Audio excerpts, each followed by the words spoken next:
यदुत्तम श्लोक भवान ममेरितम बचो बिलिकम सूर्यवर्य मन्यसे। भगवान से प्रार्थना किया कि प्रभु आप मुझे मेरे कानों में 10,000 कानों की शक्ता दो। ध्रुव जी पृथु जी ने मांगा तो कहा ध्रुव 10,000 कान क्या करेंगे? का कथा सुनकर मुझे 2 कानों से तृप्ति नहीं होती, भगवान की कथा सुनने के लिए 10,000 कान मांगे। ऐसे पृथु जी महाराज फिर प्राचीन वरही की कथा आती है। प्राचीन वरही को देवर्षि नारद ने पुरंजन अर्थात जीव सत्ता का संबोधन कर ब्रह्म ज्ञान का आत्म ज्ञान का सुंदर दिव्य दर्शन कराया था, दिव्य उपदेश दिया था। और इसी के साथ चौथे स्कंद का विश्राम देते हैं। चौथा स्कंद भगवान की चरणों में, गोपाल जी के चरणों में समर्पित। कल भगवान कृष्ण के जन्म के पूर्व आप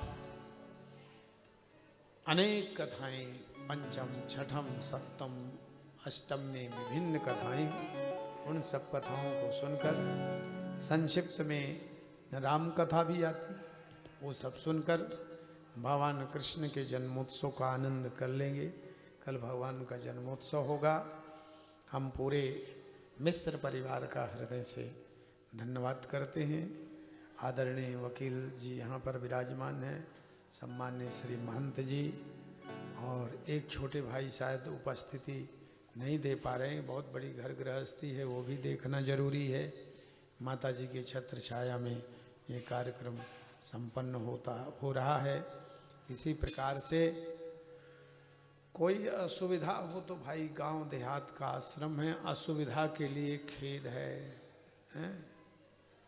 तो असुविधा के लिए यदि खेद होता ही है, सुविधा होती है, कितनी भी सुविधा कर लें हम, लेकिन गांव देहात तो गांव देहात, यहाँ की लाइट पानी किसी प्रकार की जो व्यवस्था कोशिश तो की जाती है, लेकिन कोई असुविधा हो उसके लिए हमारे श्रोतागण उधर ना ध्यान कर प्रभु चरणों में। और माता जी के पास के लिए हमें, हमारे पास में कोई शब्द नहीं है। इन्होंने अभी परसों वकील साहब से बात हो रही थी कि ये गांव में होता तो महाराज गांव में और लोग दूर दूर के आके आपके वाणी का लाभ लेते। तो हमने कहा इच्छा तो हमारी ही थी कि ऐसे ही हो, लेकिन हरी इच्छा भावी बलवाना, जो भगवान की इच्छा जहाँ जब जैसे जिस समय होती है, करता भगवान, कराने वाले भी भगवान, करने वाले भी भगवान। तो हमारे अंदर सिय राम मैं सब जग जानी, करऊं प्रणाम जोरी जोग पानी। हमारे अंदर जो बैठा हुआ वो ब्रह्म परमात्मा है, उनकी जहाँ जब जैसी इच्छा होती है। फिर भी हम वंदनीय माता जी को धन्यवाद देते हैं कि आप बड़े सहज में इस स्थान को चयन किए हैं। और अब भगवान की झांकी दिखाएंगे, भगवान वामन की झांकी, क्योंकि कल तो भगवान कन्हैया की झांकी देखेंगे, वामन भगवान की झांकी के आप लोग दर्शन। वामन भगवान बलि के अहंकार को दूर किए थे। बलि को बहुत बड़ा अहंकार था, आज भी बलि हैं। 8 चिरंजीवियों में बलि जी आज भी। बलि के अहंकार को दूर करने के लिए भगवान जब बलि को त्रैलोकी का राज्य मिला और उसे लगे कि हम ही सब कर रहे हैं, भगवान कह रहे हैं हमारी प्रॉपर्टी में कब्जा करके हमको शैतानी दिखा रहे हो। अभी हम तुम्हारी खोपड़ी को ठीक करते हैं। तो भगवान बन गए छोटे से, बलि कर रहा था यज्ञ, तो भगवान छोटे से बौने बन के, बामन अंगुल के, इसलिए बामन कहलाते, छोटे से रूप धारण करके बलि के सामने आए। बलि तो धर्मात्मा था ही। अब भगवान को देख करके लगे कि सूर्य भगवान आ गए, भगा बलि यज्ञ छोड़कर, भगवान का सत्कार स्वागत किया और निवेदन किया, ब्राह्मण देवता आपसे पता नहीं हम क्यों प्रभावित हैं, भगवान तो मायापति ऐसी मोह डाल में डाले और वो हम बहुत प्रभावित हैं। ब्राह्मण देवता जो कुछ भी मांगना है आप मांगो। तो भगवान कहने लगे देखो ब्राह्मण को संतोषी होना चाहिए, लेकिन देने वाले को भी सोचना चाहिए। देखो भाई ब्राह्मण को तो संतोषी हो ब्राह्मण, लेकिन देने वाला भी सोचे कि ये ब्राह्मणों की आजीविका है, इसको इतना तो दे दें कि खोजे खोजे 300-500 में लेबर तो मिलता नहीं, और एक बार कह दो कि भाई तुम ठीक से काम करो तो तुरंत ही भाग जाएगा वो। और ब्राह्मण आपके घर में आया तो सुबह से शाम तक पूजा पाठ की, तो कम से कम जितना एक अपने तुलना करो आज के समय में कि एक मजदूर की मजदूरी कितनी है, तो ब्राह्मण तो सुयोग्य ब्राह्मण है, तो हम इसकी मजदूरी तो कम से कम दें। ऐसा विचार सबको रखना चाहिए। सत्यनारायण की कथा में अब भी 11, 21, 51 हम मजदूर की मजदूरी पहले तय कर लेगा हम इतना लेंगे, और काम ना कहेगा कि हम इतना करेंगे।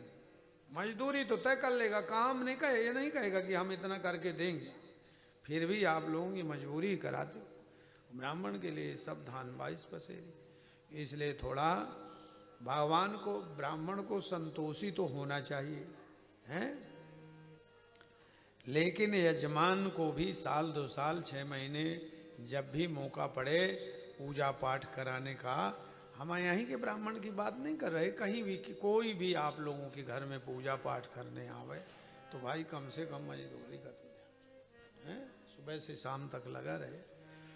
भगवान कह रहे हैं ब्राह्मण को संतोषी होना चाहिए, लेकिन यजमान को भी समझना चाहिए। तो भैया हम तो 3 पग पृथ्वी चाहते, 3 पग पृथ्वी दे दो हमें। तो बलि कहने लगे हमारी इंसल्ट क्यों कर रहे हैं आप, इतने बड़े राजा से 3 डग पृथ्वी मांगना ये कोई तुक बनता है? अरे एकड़ के एकड़ मांगो, क्षेत्र के क्षेत्र मांगो। एक संत थे, पंजाब की धरती पर रहते थे।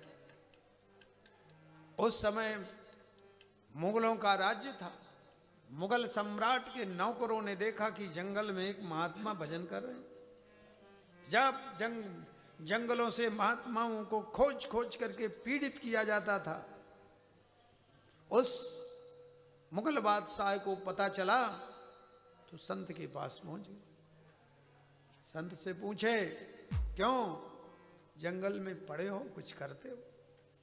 मुगल बादशाह ने कोड़ों की मार लगवाई, लेकिन वो संत थे, उस संत ने कराह तक नहीं की। लहू लहू शरीर होगा, महात्मा जी कुछ बोले ही नहीं। दिव्य दृष्टि से महात्मा जी ने वो सांस भरी तो कोई वाकई में सिद्ध पुरुष। मारपीट बंद हुई, एक क्षण में महात्मा जी ने अपना कायाकल्प कर लिया, फिर वैसे हो गए। अब वो चरणों में गिरा। बादशाह महाराज भूल हुई, हमको तो लगता है, अब भी परीक्षा लेना चाहता, हमको तो लगता है आप कुछ अमल करते हो और अमल के प्रभाव से आप सबल हैं,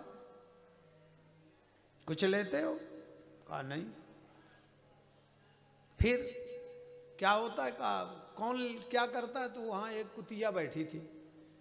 कहा महात्मा जी ने कहा ये लेती है, हम तो कुछ नहीं लेते, ये लेती है। अब महात्मा जी ने सोचा तुम्हारी 1 घंटे के अंदर जितना राउंड लगाएगी उतनी जमीन तुम्हारे नाम, तुम्हारे आश्रम के नाम। उस समय के जमाने में 16 किलोमीटर का राउंड उस कुतिया ने लगाया आश्रम के चारों तरफ। पहाड़ में आश्रम कुछ था नहीं, पंजाब की भूमि एकांत वन में। 1600